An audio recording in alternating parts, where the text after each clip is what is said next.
তাহলে আল্লাহ নবী তো ভবিষ্যৎ নিয়ে বহুত কিছু বলেছেন, কিভাবে বললেন? এগুলো তো ইলমে গায়েবের অন্তর্ভুক্ত।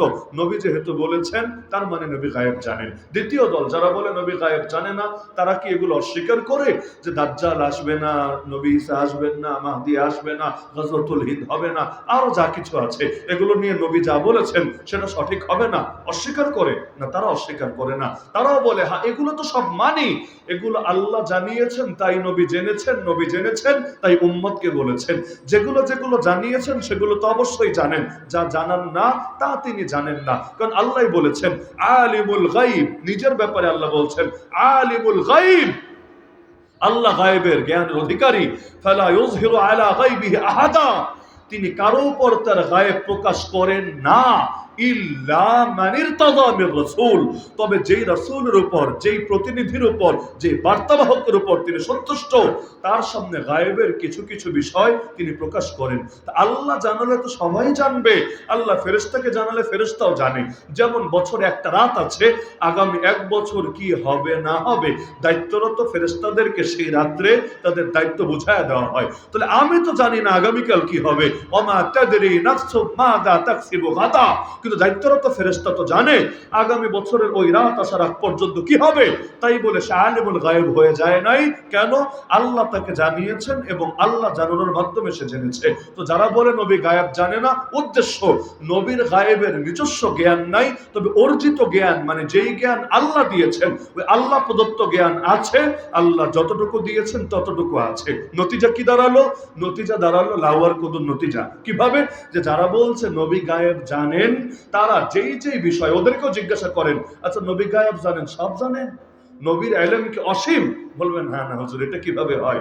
অসীম তো আল্লাহ, আল্লাহর জ্ঞান অসীম, বাকি সবই তো সসীম। নবী সব জানেন না, আল্লাহ যা যা জানিয়েছেন তা জানেন। যেইলাও সেই কদুই তো হলো।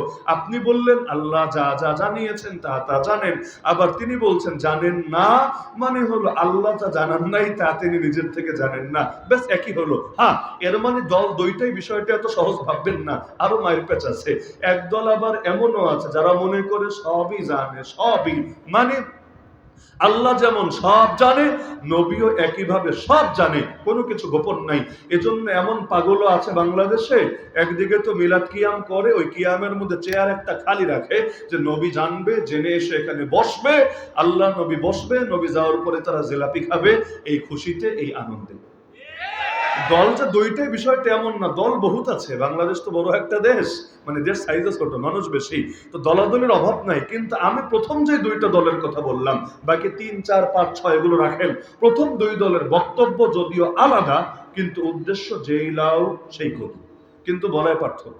ওই যে বাঙালি জাতীয়তাবাদ আর বাংলাদেশি জাতীয়তাবাদ, তুমুল মারপিট চলে না? চলে এগুলো নিয়ে।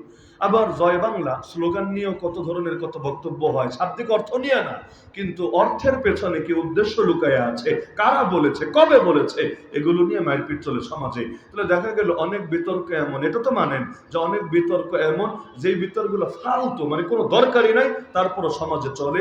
এই রকম বিতর্কের, এবার আমার মূল আলোচনা, এই রকম অনেকগুলো বিতর্কের একটা বিতর্ক হলো মাযহাব নিয়েও চলে। যারা বলে মাযহাব মানা শিরক করা, নিজেরাও মাযহাব, বিশ্বাস হয় না? যারা বলে মাযহাব মানা শিরক, তারা নিজেরাও মাযহাব মানে। মাযহাব মানতে বাধ্য সকলে, একমাত্র সে না যে ব্যক্তি নিজেই ইমামে মুস্তাহিদে পরিণত হয়েছে। কিভাবে? আগেরটা যেমন উদাহরণ দিয়ে বুঝালাম, এটাও বুঝাবো।